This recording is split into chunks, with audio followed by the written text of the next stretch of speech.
इस वक्त मेरी मौजूदगी है तमिलनाडु के चेन्नई में, जहां पर इंडिया गठबंधन के दल पूरे जोशो खरोश के साथ चुनावी मैदान में उतरने की कोशिश में है, तो वहीं भारतीय जनता पार्टी अकेले अपने सहयोगियों के साथ यहां पर शून्य से एक कदम आगे बढ़ाने की कोशिश, यानी कि खाता खोलने के कवायद में है, और दूसरी तरफ AIADMK की बात भी करेंगे। लेकिन आपको लेकर चलते हैं यहां से सीधे पश्चिम बंगाल, जहां पर ममता बनर्जी लगातार भारतीय जनता पार्टी पर निशाना साध रही हैं। आपको बताते चले कि NIA की टीम 2022 के बम धमाकों के आरोपी की गिरफ्तारी के लिए गई थी, लेकिन वहां पर NIA की टीम पर हमला कर दिया गया, जिसको जायज बताती हुई दीदी आज नजर आई। उन्होंने बीजेपी पर आरोप लगाया दरअसल भारतीय जनता पार्टी जानबूझकर TMC के कार्यकर्ताओं को निशाने पर ले रही है और चुनाव आयोग में जाकर TMC के नेताओं ने भारतीय जनता पार्टी की शिकायत भी कर दी है।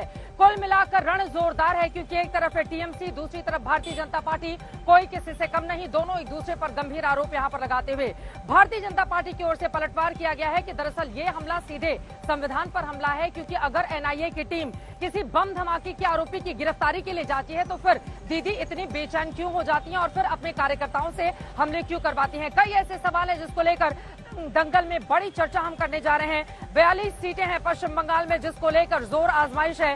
जैसे जैसे चुनावी तारीखें नजदीक आती हुई चली जा रही हैं, वैसे वैसे हमले और ज्यादा जोरदार होते हुए चले जा रहे हैं। करप्शन पर एक्शन का हुंकार कर दिया है प्रधानमंत्री नरेंद्र मोदी ने, यह कहते हुए कि बीजेपी जब हैट्रिक लगाकर तीसरी बार सरकार में आएगी तो करप्शन पर और तेज एक्शन होगा, जिसको लेते हुए आज दीदी ने फिर से पलटवार किया है।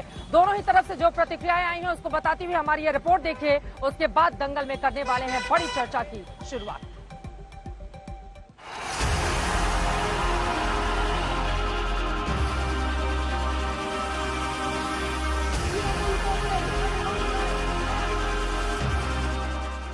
चुनाव के चंद दिन बचे हैं और सियासत चरम पर है।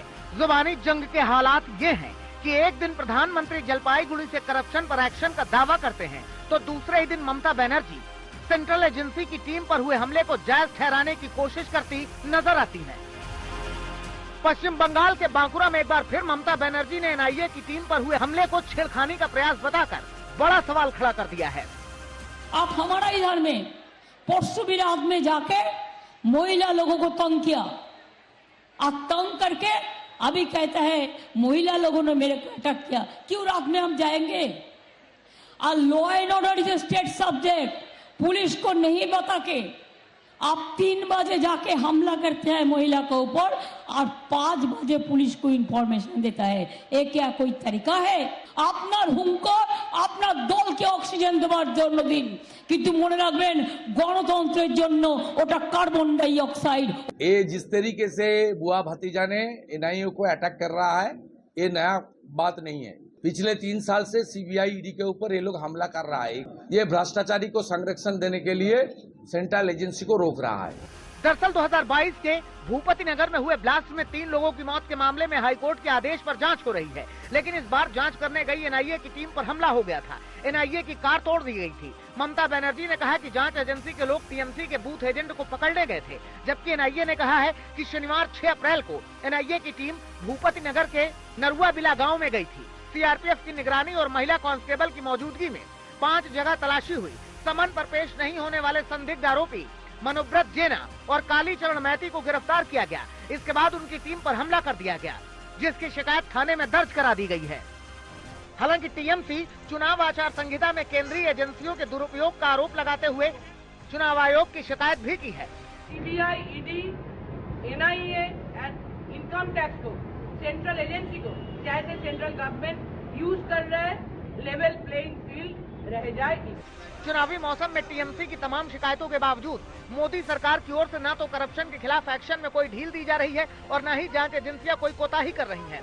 ऊपर से PM मोदी ने जलपाईगुड़ी में भ्रष्टाचार को लेकर जो कहा, उसे लेकर भी ममता बनर्जी ने आपत्ति जताई है। मैं आपको गारंटी देता हूं, 4 जून के बाद भ्रष्टाचारियों के खिलाफ कार्रवाई और तेज होगी।